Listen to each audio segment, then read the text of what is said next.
Euh, je vais lire un texte des Actes des Apôtres. Alors, le premier c'est Actes chapitre 1, versets 4 à 8. Comme il se trouvait avec eux, il leur recommanda de ne pas s'éloigner de Jérusalem, mais d'attendre ce que le Père avait promis. Ce que je vous ai annoncé, leur dit-il. Car Jean a baptisé d'eau, mais vous, dans peu de jours, vous serez baptisés du Saint-Esprit. Alors les apôtres réunis lui demandèrent: Seigneur, est-ce en ce temps que tu rétabliras le royaume d'Israël? Il leur répondit: Ce n'est pas à vous de connaître les temps ou les moments que le Père a fixés de sa propre autorité, mais vous recevrez une puissance, le Saint-Esprit, survenant sur vous, et vous serez mes témoins à Jérusalem, dans toute la Judée, dans la Samarie et jusqu'aux extrémités de la terre. Maintenant, je vais vous lire le deuxième texte.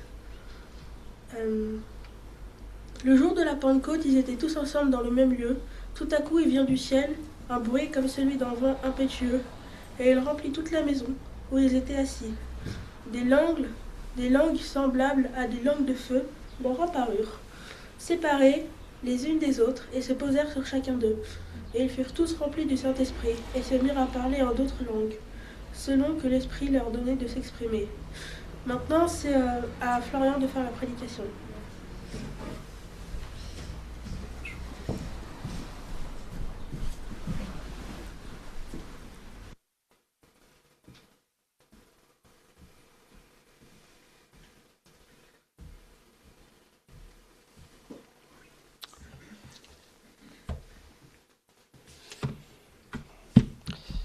On va régler juste le micro. On passe de la taille enfant à la taille adulte. Voilà, c'est pas terrible, mais ah oui, il faut faire comme ça. Voilà. Et on fixe comme ça. Voilà, on m'entend bien, on me voit bien, parfait. Alors, je vous souhaite à tous un excellent sabbat. Bienvenue à nos visiteurs. Je suis content de te voir, Marc, parmi nous aujourd'hui. T'es pas un visiteur? Oui, alors, visiteur pas habituel. C'est vrai? Alors, à mon frère que j'aime. À mon frère que j'aime, Marc. Et vraiment, ça me touche que tu sois là ce matin. Et voilà, et que on soit pas forcément super nombreux, mais voilà, c'est pas la quantité qui compte, c'est la qualité. Je vais juste, avant de commencer, faire une petite prière pour que Dieu m'accorde son esprit justement pour que je puisse vous délivrer ce message. Mon tendre Père, encore une fois, je m'incline devant toi parce que tu es le Dieu des dieux, le roi des rois, le Seigneur des seigneurs. Et encore une fois, je reconnais, Seigneur, et nous tous reconnaissons ici que nous avons besoin de toi. Nous avons besoin de ta présence. Et nous sommes aussi honorés, Seigneur, de cette présence que tu manifestes chaque sabbat. Merci pour ce temps de rafraîchissement que tu donnes sabbat après sabbat. Et de ce jour particulier aussi que nous sommes en train de vivre. Et Père éternel, je te demande de m'aider à prêcher ta parole, Seigneur. Merci de préparer les cœurs aussi à recevoir ce que tu as à dire à cette assemblée. Au nom de ton Fils, Yeshua. Amen. Alors, le titre de cette leçon, c'est Quand Dieu prépare son peuple à recevoir son Saint-Esprit ou son Esprit. Vous n'êtes pas sans savoir, en fait, qu'on est au 49e jour depuis Pâques. Je ne sais pas si vous êtes un peu au courant. Ça fait déjà 49 jours, en fait, que la Pâques est passée. On avait fait un peu la fête aussi ici, en rapport avec la Pâques. On a été richement bénis, on est même allé faire un peu d'évangélisation, etc. Et je me suis dit, tiens, on est pile dans le thème. Et comme demain matin, en fait, on fait de nouveau un moment de culte, je me suis dit, ce serait intéressant d'avoir un message qui soit en rapport avec la Pentecôte, puisque demain, c'est la Pentecôte. Et les textes que nous avons lus précisent en fait ce qui s'est passé. Mais avant de commencer, en fait, j'ai de l'écho, c'est bon. Avant vraiment de rentrer en matière, J'aimerais quand même vous interpeller sur les événements qui ont lieu tout récemment, en particulier la semaine passée, sabbat dernier, le président Trump, l'administration Trump, a demandé aux Juifs américains d'observer le Shabbat. Est-ce que ça vous a interpellé? Pourquoi c'est interpellant? Parce que, effectivement, je pense que l'administration et Trump lui-même ont franchi la ligne de démarcation de la séparation de l'Église et de l'État. Et nous, en tant qu'adventistes du 7e jour, c'est ce que nous prêchons depuis 160 ans. Qu'il y aura un temps où l'Église et l'État renoueront et on pourrait dire que les bûchers vont certainement se rallumer très rapidement parce que ça amène très rapidement en fait à l'intolérance et si on ne va pas dans leur sens, eh bien malheureusement nous serons persécutés à ceux qui veulent observer le véritable jour de repos. Alors là où je dis qu'il y a un petit coup on va dire que c'est bien pensé, c'est qu'on commence par ramener le véritable Shabbat. Mais sans dire que c'est un jour qui a été ordonné par Dieu, dire que le Shabbat appartient exclusivement aux Juifs. Et je sais qu'eux, ils sont assez d'accord là-dessus, puisque dans les écrits sacrés, on va dire plutôt dans la tradition, il est plutôt mentionné que le Shabbat est vraiment fait pour ce peuple-là. Et il y a même, ça va même assez loin, ça va même un peu plus loin, je ne vais pas rentrer en matière là-dedans. Donc, je dirais que les choses sont en train de se mettre en place, et à nous qui sommes avertis depuis longtemps, on doit être interpellés. Alors, je regroupe ce message avec finalement l'actualité, parce que l'actualité aujourd'hui nous dit, attention, il reste peu de temps. Et si on passe à côté de ça, à mon avis, on ne sera pas prêt. Ce matin, on a parlé de la foi, et je pense que c'est l'élément central, en fait, qui va déterminer la suite de nos vies. Avons-nous foi en Jésus? Est-ce qu'on fait confiance en Dieu?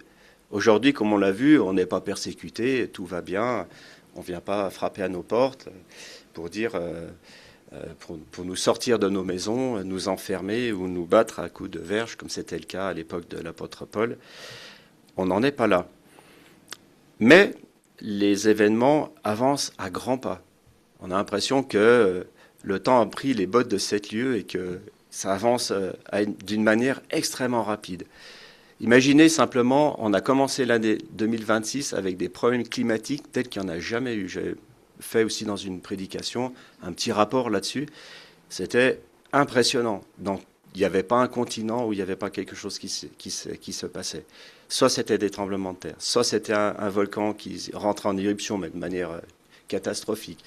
Soit c'était les vents violents, soit c'était, bref, les tremblements de terre, etc. Enfin, toute la nature, comme si la nature disait, j'en ai ras-le-bol en fait de tout ça, viens vite en fait, comme si la nature appelait Dieu à venir d'une manière plus rapide. Et politiquement parlant, eh bien, tout s'est accéléré d'une manière extraordinaire. Et ce qu'on pensait peut-être l'année passée, ou il y a peut-être 6 mois en arrière, n'est plus le cas. C'est-à-dire que les événements avancent de manière extraordinaire. Alors, ce n'est pas le propos de ce matin. Le propos de ce matin, c'est que Dieu souhaite préparer un peuple pour le recevoir.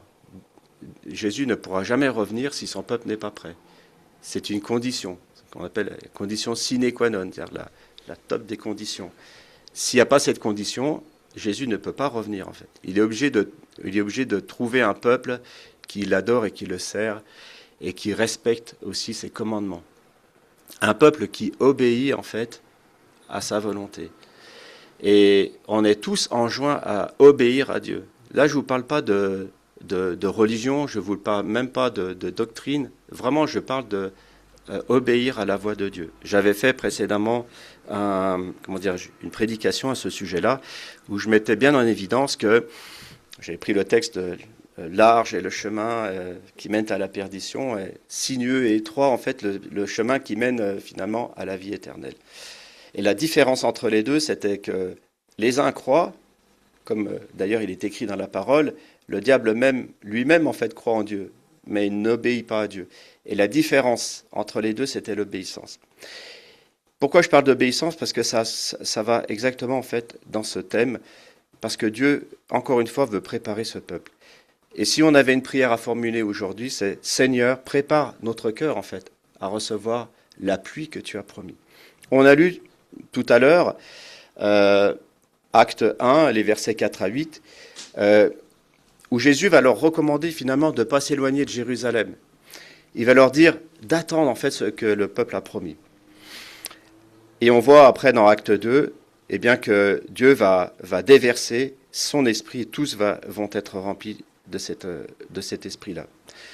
Alors, en introduction, dans la continuité de cette introduction, je vais simplement vous dire, est-ce que notre Église, en fait, elle peut tout avoir, mais finalement, est-ce qu'il lui manque pas l'essentiel? Et pour moi, l'essentiel, c'est cette puissance de Dieu. Alors, permettez-moi de commencer avec finalement une question assez simple. De quoi manque notre Église aujourd'hui, d'après vous? Est-ce qu'on manque de quelque chose d'abord? Parce que peut-être qu'on manque de rien. Peut-être que ce n'est pas le cas. De quoi manquerait notre Église?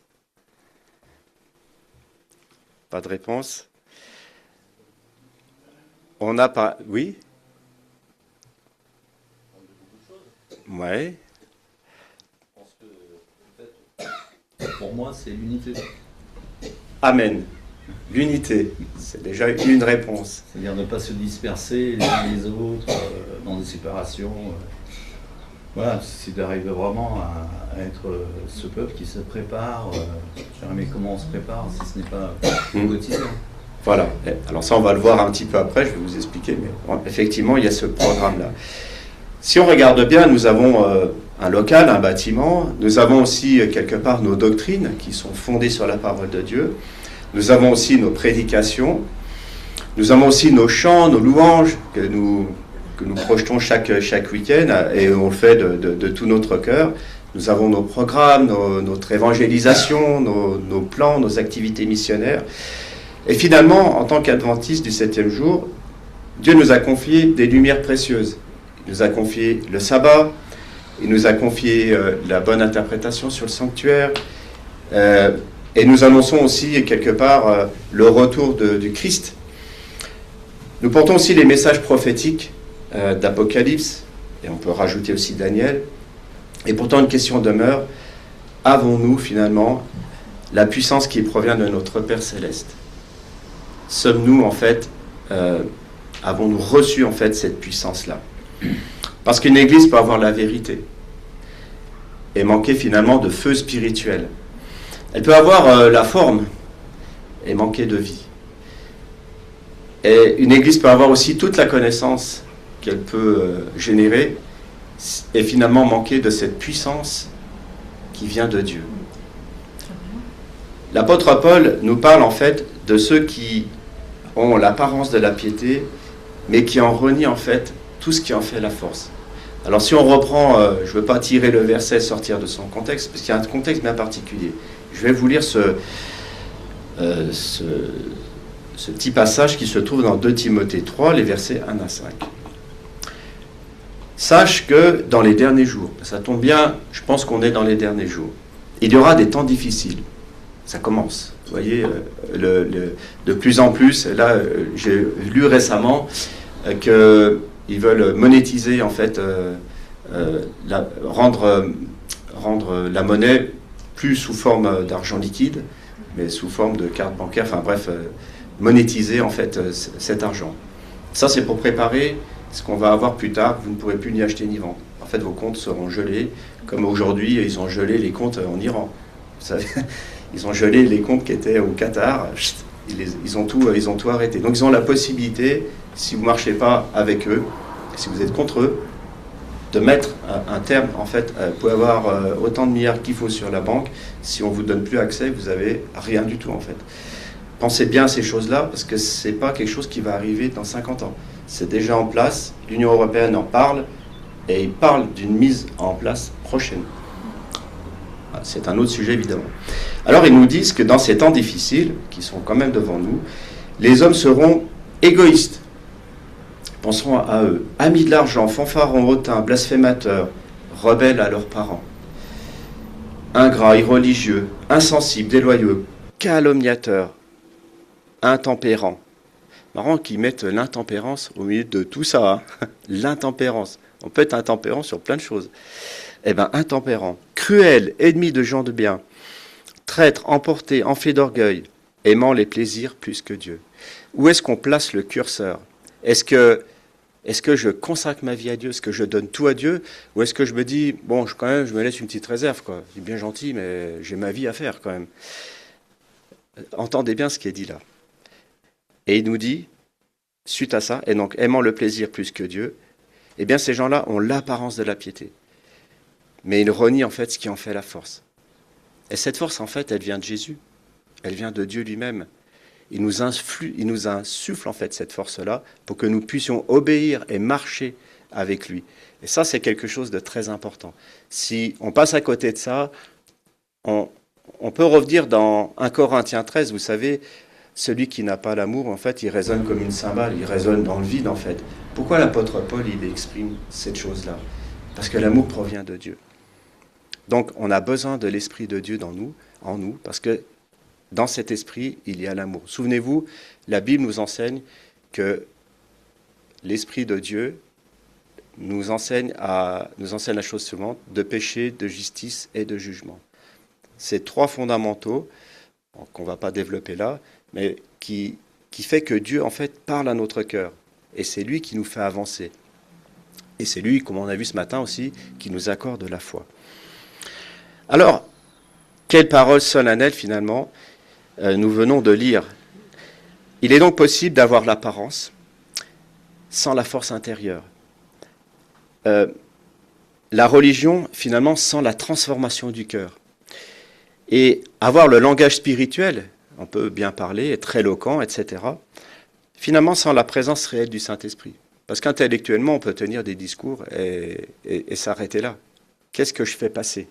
Et on va voir tout à l'heure ce que les disciples, avec la puissance du Saint-Esprit, la puissance de l'Esprit de Dieu, vont réaliser. Et voici peut-être le drame du christianisme moderne. Nous savons parfois fonctionner sans Dieu. Nous savons organiser, parler. Nous savons faire fonctionner aussi l'Église quelque part. Vous voyez, chaque sabbat, c'est tout organisé, etc. On sait faire. Mais savons-nous encore attendre la promesse qui vient du ciel? Et est-ce qu'on la réclame? Est-ce qu'on l'attend? Est-ce qu'on la désire? Est-ce qu'on la veut? Jésus dit, dans Jean 15, verset 5, il va nous dire ceci, « Je suis le cep, et nous sommes les sarments. Vous êtes les sarments, dira-t-il. Celui qui demeure en moi, et en qui je demeure, porte beaucoup de fruits. » On doit toujours s'interroger. Portons-nous des fruits, en fait, dans notre attitude? Est-ce que réellement je suis Christ au point de demeurer en lui et que lui demeure en moi? Et écoutez bien la fin de la phrase. Car sans moi, il dit quoi? Vous pouvez faire toute chose? Vous pouvez faire quelque chose? Non, il dit, sans moi, vous ne pouvez rien faire. C'est simple, c'est rien, nada. Que dalle. Voilà. Donc, on a bien compris que sans Christ, en fait, on ne peut rien faire. Et finalement, combien de fois on a tenté, en fait, de réaliser des choses, finalement, sans la force de Dieu? Plein de fois.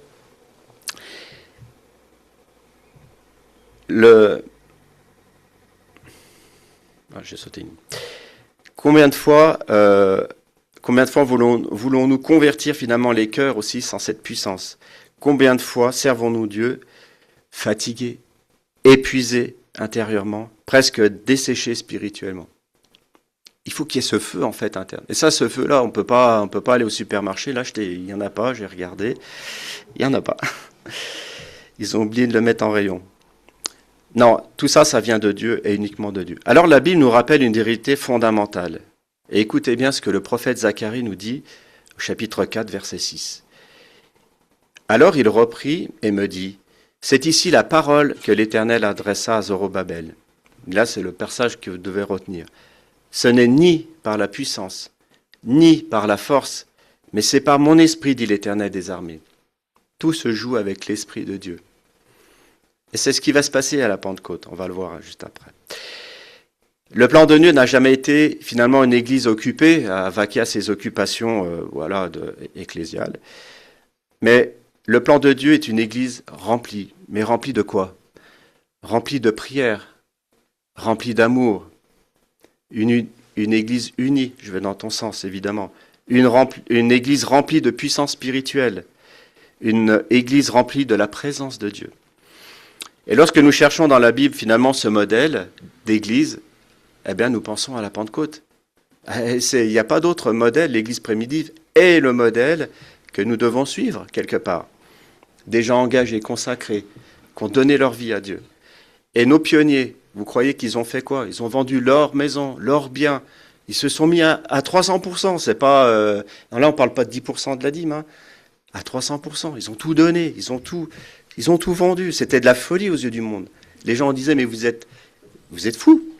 Vous êtes insensés. Et ils avançaient par la foi. La Pentecôte, au final, c'est quoi? Est-ce que c'est juste le souvenir du passé? Est-ce que c'est une vieille promesse? Non, elle n'est pas seulement une histoire racontée dans le livre des Actes, elle est une expérience que Dieu veut encore faire vivre à son peuple. C'est une expérience que Dieu veut que nous vivions. C'est pas quelque chose, ah oui, il s'est passé ça il y a 2000 ans, ah c'était pas mal. Mais non, Dieu a une promesse pour nous. Alors, mon message est en deux, ça sera la deuxième partie. Mais c'est exactement ce qu'il faut comprendre là. Car le même Dieu qui a rempli la chambre haute de son esprit et qui a distribué ses langues de feu sur chacun n'a pas changé. Le même esprit qui est tombé sur les disciples veut encore et toujours transformer notre Église, notre communauté. La vraie question, c'est pas Dieu veut-il répandre son esprit? Parce que le ciel, dit Ellen White, se languit de donner l'Esprit Saint à ses enfants. Il veut qu'ils en soient remplis en fait jusqu'à la lie. La vraie question est, est-ce qu'on est prêt à recevoir ça? Est-ce qu'on est prêt à recevoir ce cadeau? Et c'est précisément ce que la Pentecôte nous enseigne. Alors pourquoi le Saint-Esprit est tombé? Et quelles sont finalement les conditions du réveil? Lorsque nous lisons finalement le récit de la Pentecôte, une question va se poser directement. Pourquoi le Saint-Esprit est tombé à ce moment-là? Pourquoi pas plus tôt? Et pourquoi cette attente? Après tout, les disciples avaient vu tous les miracles de Jésus. Vous voyez, pendant 3 ans et demi de ce ministère, ils ont vécu plein de choses extraordinaires. Ils ont vécu des guérisons. Ils ont même vu des morts revenir à la vie. Ils ont vu Lazare sortir, et les gens avaient conduit Lazare, parce que on pourrait dire dans le doute, oui, mais nous on n'était pas là, on n'a pas vu la cérémonie. Mais ceux qui ont embaumé, ceux qui ont mis les bandelettes autour de Lazare, vous croyez qu'eux ils savent pas ce qu'ils ont vu? Le corps était raide, il était définitivement endormi, mort. Et ils vont voir ce miracle. Vous voyez la puissance. Pourquoi l'Esprit de Dieu ne s'est pas répandu à ce moment-là? Alors, c'est vrai que la réponse, c'est que Jésus va leur dire dans Jean 14 ou dans Jean 15, plutôt 15, il va dire, tant que je serai présent, en fait, je ne peux pas répandre mon esprit, parce que je suis physiquement ici, en fait. Mais une fois que je serai monté au ciel, c'est cet esprit qui m'anime, je vais pouvoir le répandre sur chacun d'entre vous. Donc, nous nous souvenons que dans Actes chapitre 1, verset 4, Jésus va leur dire, eh bien, vous ne vous éloignez pas de Jérusalem, mais attendez. Attendez. C'est vrai que ça peut paraître un peu bizarre. Une petite parenthèse, en fait, sur la Pentecôte. Parce qu'on pourrait dire, mais alors on se le retrouve que dans le Nouveau Testament? Eh bien non, en fait, dans l'Ancien Testament, ça ne s'appelle pas tout à fait la Pentecôte. En fait, cette fête est appelée Shavuot, qui correspond finalement à la fête des moissons et à la fête des prémices. Et elle a bien lieu 50 jours après Pessah, après la Pâque. C'est timé. Et quand on regarde Exode 23,16, c'est assez intéressant. Tu observeras la fête de la moisson des premiers fruits de ton travail, les fruits de leur travail, et ce que tu auras semé dans les champs. Et qu'est-ce qui s'est passé à la Pentecôte? Est-ce que c'est pas le fruit de leur travail? Alors je vais plutôt dire le fruit du travail de Jésus. Tant que Jésus était là, il a mis de la semence en fait. Et 50 jours après, la semence à lever. Et là, on peut récolter déjà les prémices. Les premières personnes qui ont été converties sont les prémices de la semence que Jésus a posée. Vous voyez, la Bible elle respecte son cadre, en fait. Même Dieu, il respecte son cadre. 50 jours après, pas 60 jours, 80 jours, un an après, peu importe. Non, les 50 jours ont été respectés. Et on retrouve ce texte, voilà, la fête des moissons, des premiers fruits de ton travail. Alors c'est vrai que dans le mot qui est étonnant, attendez, c'est vrai que ce monde en fait était perdu, il avait besoin de quelque chose. L'urgence existait. Et pourtant Jésus leur demande cette attente. Alors pourquoi en fait il va leur demander d'attendre? Petit récap, pendant 40 jours Jésus va apparaître aux disciples. Et il va réconforter leur chagrin. Parce que si Jésus était par exemple mort et ressuscité, et qu'il était directement monté au ciel, même s'il est monté et après il est redescendu, et qu'il était resté en fait au ciel, qu'est-ce qui se serait passé pour les disciples? Se serait senti, tout à l'heure on en a parlé avec les enfants, se serait senti abandonné. Et ils se seraient dit, mais en fait on s'est trompé de Messie, alors on a quelque chose qu'on n'a pas compris. Et Jésus va apparaître en fait à chacun d'eux et de manière assez régulière. Je ne pense pas que c'était tous les jours. On voit la parole de Dieu nous dit de manière un peu éparse, enfin c'est quelques histoires, mais pendant cette période de 40 jours. Et là, il va réconforter. Oui, excuse-moi, je t'ai pas. Tu voulais dire quelque chose? Tu pensais aux 40 jours de Jésus dans le désert, à la préparation de son ministère. Exact. Qui va arriver après.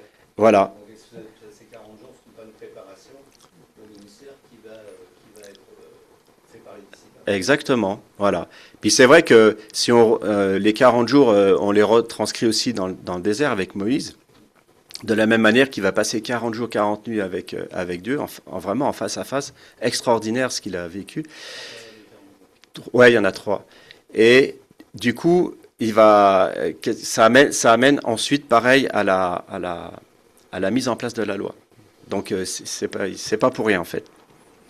Alors, la promesse de tout ça, c'est... Je reviens un peu où j'en étais. Donc voilà. Donc pourquoi attendre? Et parce qu'une vérité demeure, la mission, finalement, sans l'Esprit de Dieu, c'est un effort humain. Le ministère sans le Saint-Esprit, ça devient une fatigue, peut-être même une corvée. La religion sans le Saint-Esprit devient finalement une routine, et puis on est dans un train-train et on n'avance pas.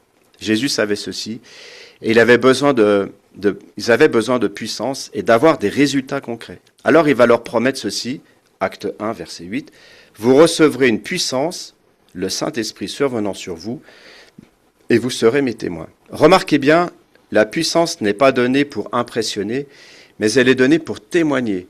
Une puissance pour témoigner, vous serez mes témoins. Mais avant la puissance, quelque chose devait changer. Il y avait la compréhension des disciples avant la croix, et on voit il y a une compréhension des disciples après la croix.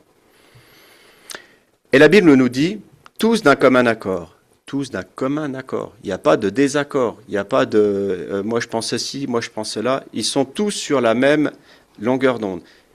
Petit rappel, Jésus a soufflé son esprit sur chacun d'eux avant de s'en aller au ciel. Ça, il ne faut pas l'oublier. C'est un point important.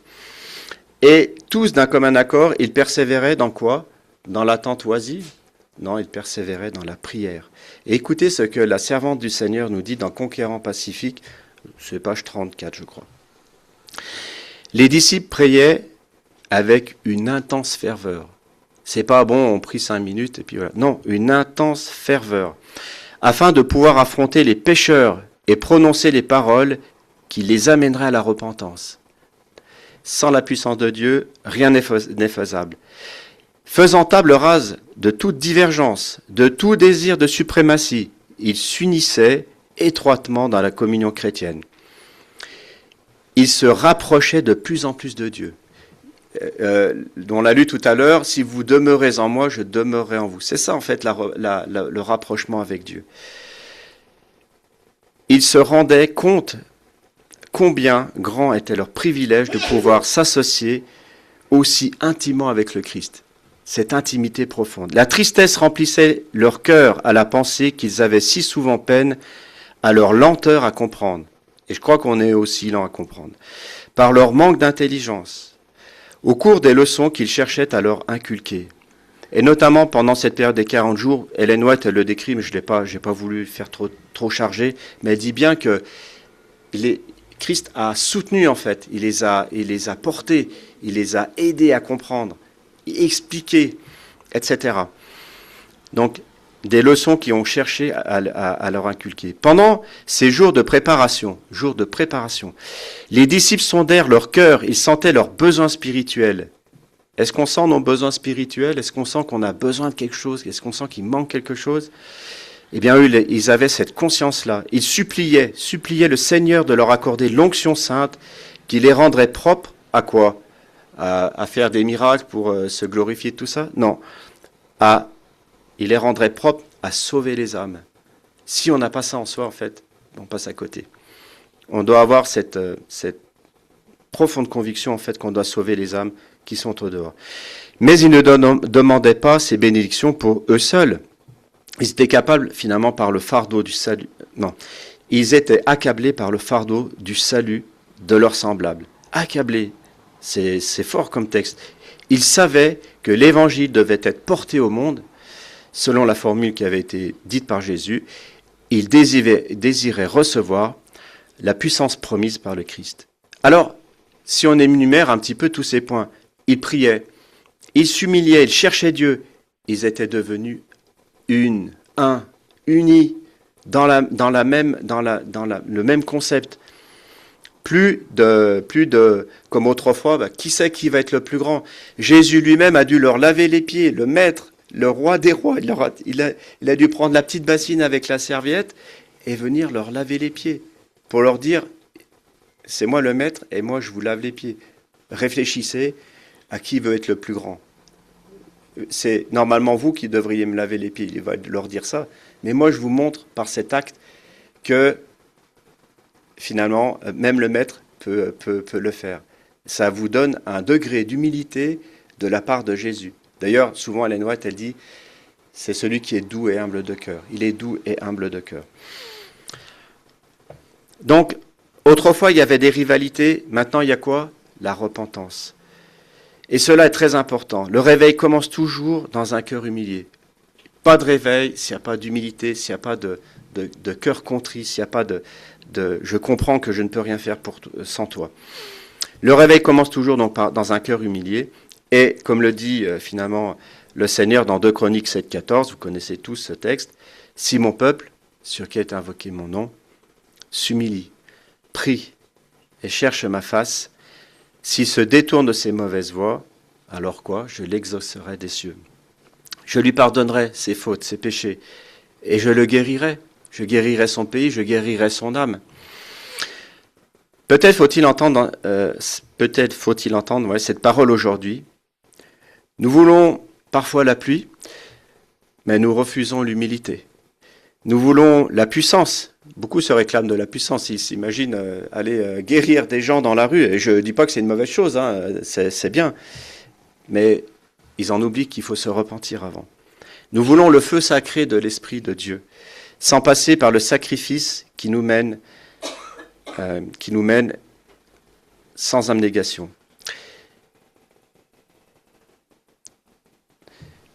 Et c'est pas ça que j'ai voulu écrire, j'ai fait une erreur.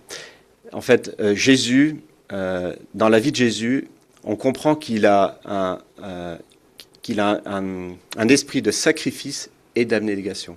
On l'avait lu cette semaine dans la réunion de prière, je m'en suis souvenu. Je ne sais pas pourquoi, ça s'est pas affiché. Pourtant, l'Écriture nous dit, dans Jacques 4, les versets 8 à 10, « Approchez-vous de Dieu et il s'éloignera de nous? Non, et il s'approchera de vous. Nettoyez vos mains, pécheurs, purifiez vos cœurs, hommes irrésolus, sentez votre misère, soyez dans le deuil et dans les larmes, que votre rire se change en deuil et votre joie en tristesse.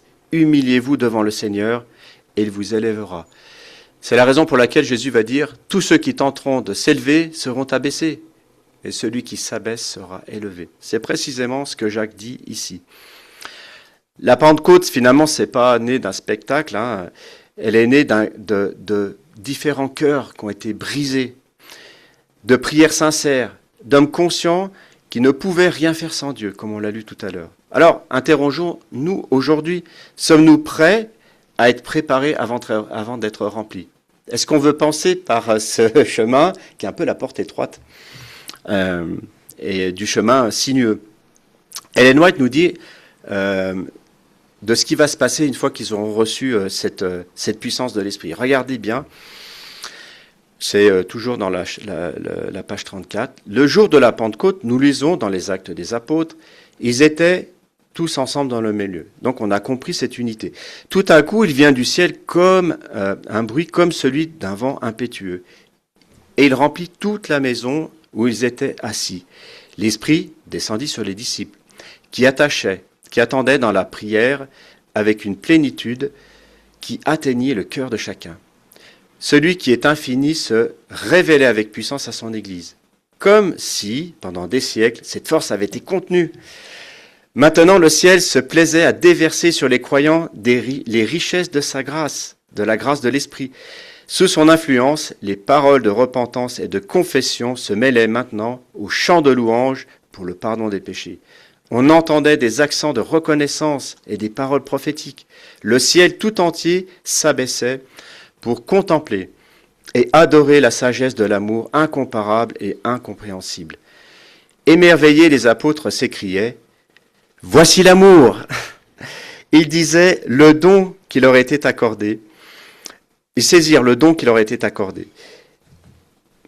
Et que s'ensuivit-il? L'épée de l'esprit, nouvellement affinée et trempée dans les éclairs du ciel, se frayait un chemin parmi l'incrédulité. Et des milliers de personnes se convertirent en un seul jour. Donc voilà la puissance de l'Esprit de Dieu lorsqu'elle est déversée dans des cœurs brisés et contrits.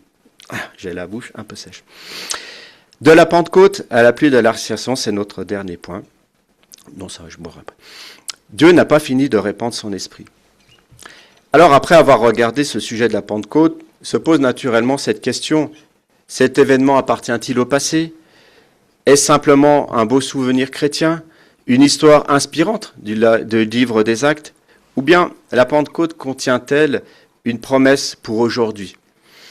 Et voici finalement cette réponse biblique. Oui, finalement, la Pentecôte, c'est un événement, mais c'est aussi une prophétie. Et Dieu agit puissamment finalement à Jérusalem. Et ce qu'il a commencé n'était pas le point final. Car aujourd'hui, Dieu veut continuer. Et c'est ce qu'on va regarder. Car dans la parole, dans la Bible, Dieu parle souvent au moyen d'images agricoles. Et parmi ces images, il y en a une très importante à comprendre, c'est l'action de l'Esprit. La première pluie est la pluie de l'arrière-saison. Le prophète Joël va déclarer la chose suivante dans Joël 2, 23. « Il vous donnera la pluie en son temps. » Et là, il parle de la pluie de la première et de l'arrière-saison. Donc c'est une promesse. Et c'est la raison pour laquelle l'apôtre Pierre va parler de cette première promesse. Il n'englobe pas la seconde, c'est pas de son temps.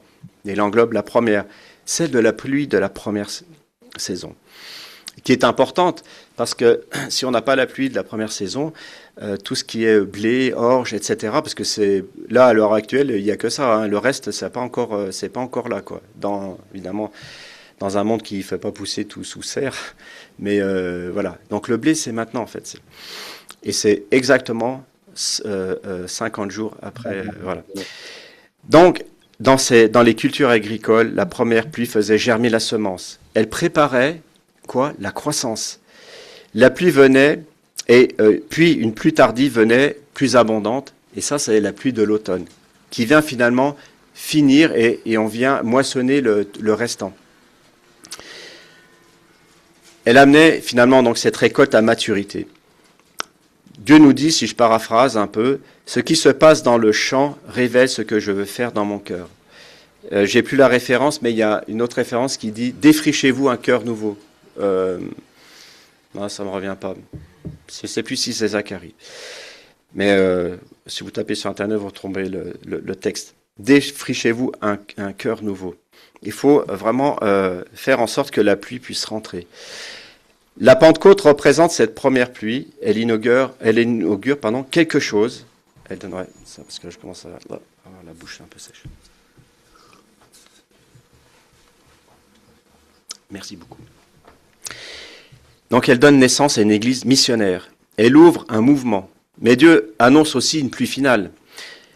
Une œuvre beaucoup plus vaste, beaucoup plus importante, beaucoup plus puissante. Et une préparation du peuple de Dieu avant le retour du Christ. Encore une fois, sans préparation, pas de possibilité de retour de Jésus. Ça, vous l'avez bien compris. L'apôtre Pierre, finalement, c'est ce que j'ai dit tout à l'heure, c'est lui qui va dire, c'est ici ce qui a été dit par le prophète Joël, et ça, on a déjà parlé de ça. Je vais accélérer un peu. L'apôtre Jacques aussi nous parle d'une chose importante. Il nous dit d'être patient. Soyez donc patients, frères, jusqu'à l'avènement du Seigneur. Voici le laboureur, attend le précieux fruit de la terre. Je crois que le ciel se languit que tout ça prenne fin. Et Dieu en premier. Prenant patience à son égard, jusqu'à ce qu'il ait reçu les pluies de quoi? De la première et de l'arrière-saison. Vous aussi soyez patients. Affermissez vos cœurs, car l'avènement du Seigneur est proche. Et là, il parle de son temps. Alors imaginez nous qui sommes arrivés à la fin. Voyez-vous, même le Nouveau Testament reprend cette image. La première pluie, la seconde pluie, la croissance, la maturité, la moisson, tout y est. Et permettez-moi de dire quelque chose d'important. La pluie de l'arrière-saison, c'est une promesse biblique. Mais ça, vous le savez. C'est pas une émotion religieuse. C'est pas un enthousiasme collectif passager. C'est quoi? C'est une visitation de l'Esprit de Dieu, destinée à préparer un peuple pour la mission finale. Et voici une parole magnifique. Osée 6.3. Connaissons, cherchons à connaître l'Éternel. Sa venue est aussi certaine que celle de l'aurore. Chaque jour le soleil se lève. Eh bien, ça viendra de la même manière. Il viendra pour nous comme la pluie du printemps qui arrose la terre. Comme la pluie. Une image tendre, une image puissante. La pluie descend là où la terre est ouverte. Est-ce que nos cœurs sont ouverts? La pluie descend là où le sol est prêt.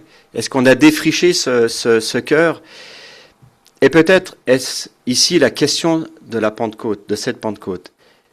Quel est mon état spirituel aujourd'hui, si je fais le bilan? Mon cœur est-il sec, distrait, fatigué, endurci? Ou bien ai-je encore faim de Dieu? Car voici une vérité importante. Dieu ne cherche pas seulement des croyants informés, il cherche des croyants transformés. Nous pouvons connaître les doctrines, et on en connaît un rayon, en tant qu'adventiste, c'est vrai. Comprendre des prophéties, parler du sanctuaire, défendre le sabbat, on a déjà vu un peu ces points tout à l'heure. Et puis finalement vivre une vie complètement desséchée spirituellement.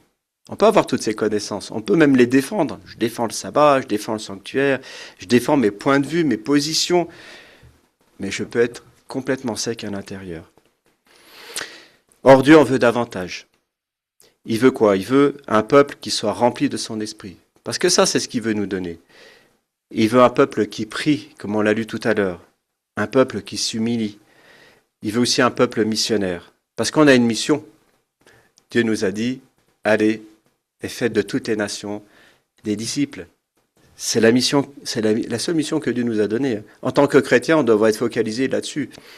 Alors oui, il y a notre travail, on peut pas non plus vivre d'amour et d'eau fraîche. On est bien obligé de travailler. Mais d'ailleurs, j'ai remarqué qu'aujourd'hui, le travail prend des proportions.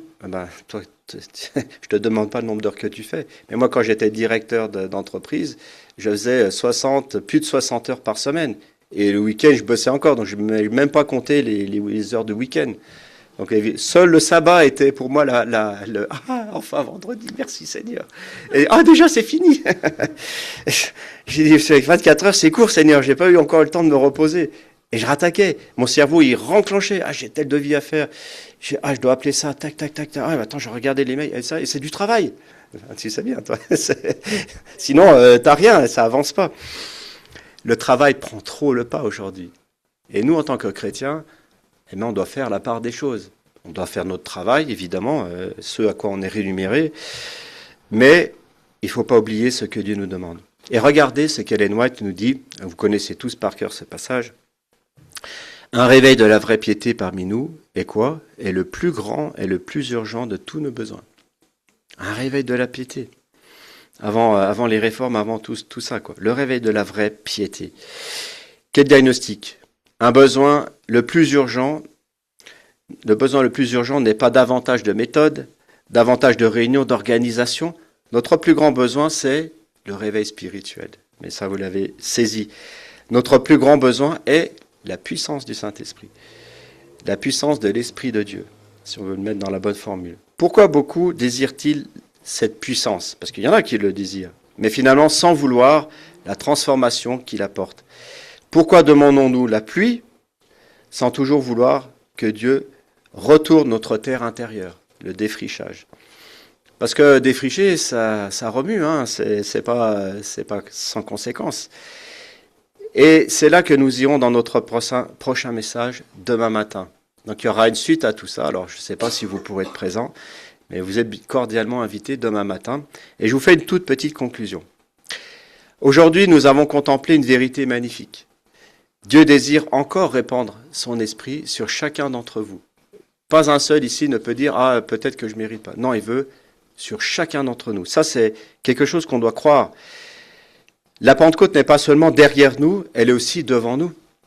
Rappelez-vous, donc, il y a la pluie de la première saison, on en a besoin, elle est toujours active, et Dieu ne demande que ça à la réactiver. Et puis il y aura ensuite cette pluie encore plus abondante qui va faire que là, waouh, ça va être exponentiel, ça va être extraordinaire. Mais là, encore une fois, ce Dieu cherche toujours un peuple qui prie, qui est uni, qui est humble et qui est voué à cette préparation pour pouvoir recevoir cette abondante pluie. Ellen White, elle va nous dire « Tenez vos vases propres en direction du ciel ». Donc tout ce qu'il y a dedans, nos péchés, tout ce qui ne va pas et tout ce qui n'est pas en accord avec Dieu doit être versé avant. Parce que remplissez un verre qui est plein, ça ne va pas se remplir, on va dire. Ça va plutôt déborder et ça ne va rien faire. Donc Dieu veut remplir ce vase, mais il doit être vide. Et c'est un peu cette histoire de défrichage, de remise en question, de passer du temps dans la prière.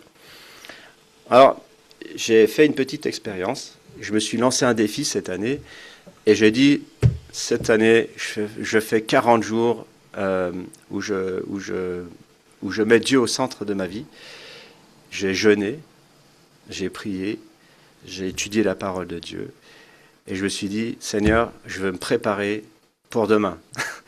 Donc, je suis rentré dans ce processus-là. Ça n'a pas été sans... ça ne s'est pas réalisé tout comme je voulais. Donc, je pensais passer plus de temps dans la prière, mais il y avait toujours des choses. Ça a été une lutte. Et pour terminer, j'ai une cheville en vrac, mon épouse qui est à l'hôpital, je me fais attaquer de tous les côtés. Enfin bref, le travail, je cherche du boulot, j'en trouve pas. Enfin, c'est tout plein de entre guillemets, de petites misères comme ça. Et c'est là que je me dis... Alors je crois que je suis vraiment sur la bonne piste, parce que sinon l'autre il m'aurait laissé tranquille, et puis c'est la persévérance. Et ça a été une lutte, mais quand je vous dis une lutte, tous les jours je devais lutter. Et quand j'étais en jeûne, je mangeais pas du tout, je buvais que de l'eau, c'était l'enfer. Et à 50 ans, c'est costaud, ouais. C'est costaud. J'ai fait 15 jours comme ça, mais j'y suis arrivé, j'ai persévéré. Et après je me suis dit, je remonte gentiment, même au niveau de nourriture, et je continue de m'incliner devant Dieu chaque jour. Et je pense que Dieu veut qu'on soit dans cette dynamique-là. Et je me suis dit, mon objectif, c'était la date de demain. C'est ça. Et c'est toujours mon objectif. Et donc, moi je suis content que Dieu mène finalement chacun de ses enfants à cette préparation.